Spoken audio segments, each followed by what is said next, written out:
बिस्मिल्लाहिर्रहमानिर्रहीम। नाज़रीन असबात से मैं इकबाल जंजुआ। हम सब लोग अपने अपने घरों में कुछ पालतू जानवर जिसमें मुर्गियाँ, बकरियाँ, गाय, भैंस, कुत्ते, बिल्ले, कबूतर या इस तरह से दीगर चीज़ें भी हम पालते हैं।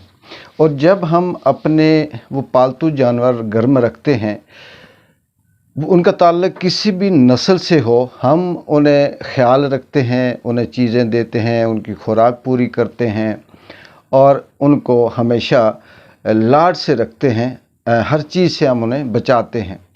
लेकिन इसके बावजूद भी चाहे वो कुत्ता हो, बिल्ली हो, मुर्गी हो, बकरी हो, गाय भैंस हो या किसी भी तरह से कोई जानवर हो, उसे इतना ख़्याल रखने के बावजूद, इतनी चीज़ें देने के बावजूद भी हम उस पर भरोसा नहीं करते कि उसके लिए हम घर खुला नहीं छोड़ सकते।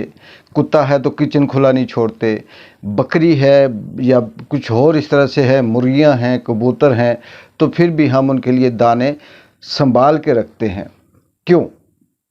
इसलिए कि हमें ये पता है कि हम जितना मर्ज़ी इन्हें पेट भर के खिला दें, इनकी फितरत में है मुंह मारना और ये मुंह मारेंगे। और जिस तरह से कहते हैं कि बकरी को जितना मर्ज़ी आप अच्छा खाना खिला दें, लेकिन जब उसे खोलेंगे तो वो सीधा सब्ज़े वाले उस खेत में जाएगी। इसी तरह से कुछ इंसान ऐसे होते हैं कि जो उनको जितना मर्ज़ी वो तालीम हासिल कर लें, जितनी मर्ज़ी वो पढ़ लिख जाएं, जितना मर्ज़ी वो इस्लाम या अपने मज़हब की तालीम हासिल कर लें, लेकिन उनके अंदर वो जो तालीम वाली बात होती है, वो जो सीखना होता है, वो नज़र नहीं आता उनकी। क्योंकि फ़ितरत ऐसी होती है, उस फ़ितरत के अंदर उनकी लालच होती है, मुफाद होता है, बुग़्ज़ होता है, अपनी कुर्सी होती है और उस कुर्सी के लिए वो कुछ भी कर सकते हैं। उस कुर्सी के लिए वो ईमान बेच सकते हैं, उस कुर्सी के लिए वो झूठी हदीस और आयत का तर्जुमा कर सकते हैं, उस कुर्सी के लिए वो स्याह को सफ़ेद और सफ़ेद को स्याह कह सकते हैं।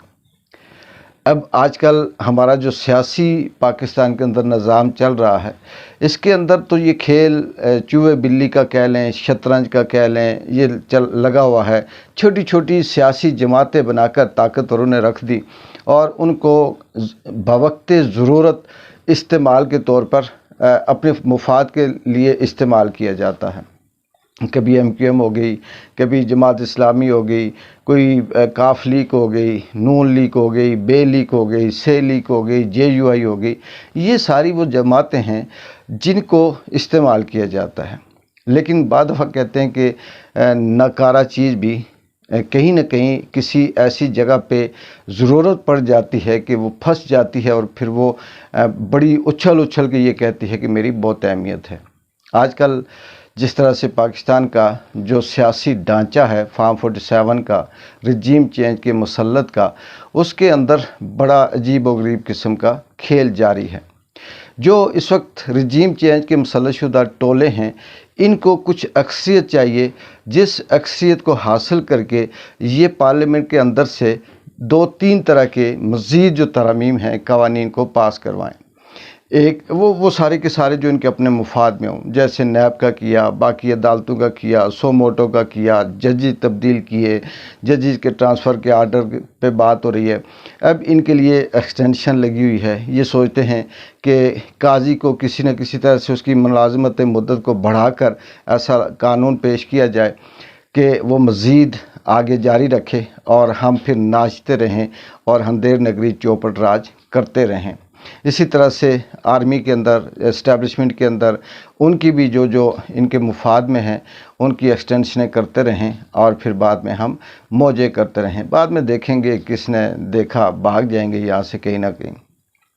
अब इसके लिए वो असम्बली के अंदर जो अक्सरियत चाहिए, उस अक्सरियत में कभी ये इधर हाथ पैर मारते हैं, कभी उधर मारते हैं, कभी उधर मारते हैं, कभी कुछ करते हैं, कभी कुछ करते हैं, लेकिन बार बार इनको फार्म 47 वालों को, हैंडलरों को नाकामी और बदतरीन नाकामी होती है। और फिर रह कर आखिर में आ जाते हैं मौलाना फजलुर रहमान साहब, जो जब उन्हें सीट नहीं मिलती तो वो इस्लाम की ऐसी तारीफ़ बयान करते हैं کہ ان کے لیے بندہ سوچتا ہے کہ اس جیسا بندہ تو کہیں ہے بھی نہیں. پھر وہ اسٹیبلشمنٹ کی وہ ان کو لتاڑتے ہیں کہ میڈیا کے اوپر ایسے ایسے صحافی بیٹھ کر یہ کہتے ہیں کہ مولا نے یہ کہہ دیا، وہ کہہ دیا، یوں تبدیلی کر دی، یوں اس نے نون لیگ کو جواب دے دیا، یوں ان کا اندر کی کہانی سامنے آ گئی، باہر کی کہانی سامنے آ گئی، اس نے سب کو آگے لگا دیا، بڑی ضرورت پڑ گئی. جیسے ہی فارم 47 والے یا کہیں سے ایک کال آتی ہے، ان سے ملتے ہیں اور ہلکی سی لالچ دیتے ہیں مولانا صاحب کو، وہ ان کا اسلام دوسری طرف چلا جاتا ہے. ان کی حدیثیں تبدیل، ان کی آیتیں تبدیل، ان کی تشریح تبدیل، اور پھر وہی سلسلہ شروع ہو جاتا ہے 73 کے آئین کے مطابق، 76 کے آئین کے مطابق، پھر ان کے اپنے آئین کے مطابق ہونا شروع ہو جاتا ہے. پھر تھوڑی سا انہیں خطرہ لگتا ہے کہ شاید میرے ساتھ کہیں گڑبڑ ہو رہی ہے، پھر ان کی ساری بیانات تبدیل ہو جاتے ہیں. اور اس وقت سارے کا سارا جو میڈیا ہے، چاہے وہ ولاگر ہیں، پی ٹی آئی کے ہوں، نون لیگ کے ہوں، ضمیر فروش ہوں، اپنی ذہانت بیچنے والے ہوں، سب ایک ہی اس میں لگے ہوتے ہیں کہ آج ہر آدھے گھنٹے کے بعد مولانا صاحب نے یہ کہہ دیا، مولا نے یہ کہہ دیا، مولا نے اس کو جھنڈی دکھا دی، مولا نے اس کو ایسا کر دیا. سچی یہ بات ہے کہ مولانا موجودہ نظام کے خلاف ہے، نہ مولانا اسٹیبلشمنٹ کے خلاف ہے، نہ مولانا نون لیگ کا خلاف ہے، نہ مولانا نواز شریف کا خلاف ہے. مولانا کو چاہیے اپنی ایڈجسٹمنٹ، مولانا کو چاہیے اپنی سیٹ، اور جب اسے وہ سیٹ، اسے وہ سب کچھ ملے گا تو اس کی حدیثیں، اس کی آیتیں، اس کی آئین، اس کا 73 کا آئین، اس کی شکیں ساری چینج ہو جائیں گی. پی ٹی آئی کے اندر بھی وہ یہی کچھ چاہ رہے ہیں. ابھی پی ٹی آئی کے ساتھ بھی لگے ہوئے ہیں کہ مجھے کے پی کے اندر سینٹ کی 2 سیٹیں دی جائیں.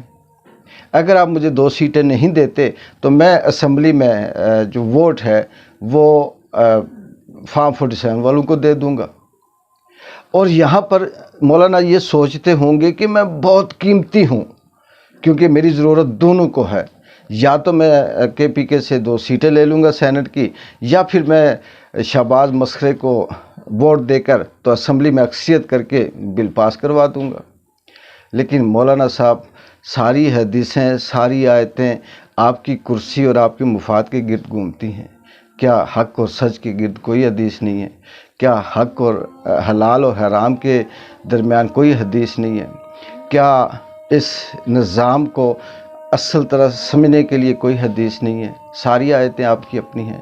بہرحال بات وہی آ گئی کہ فطرت فطرت ہے، یہ بدلتی نہیں ہے، یہ وقتی مفاد کے لیے تبدیل ہو سکتی ہے. ایک بار جن جو آپ کو اجازت ہے، اللہ حافظ.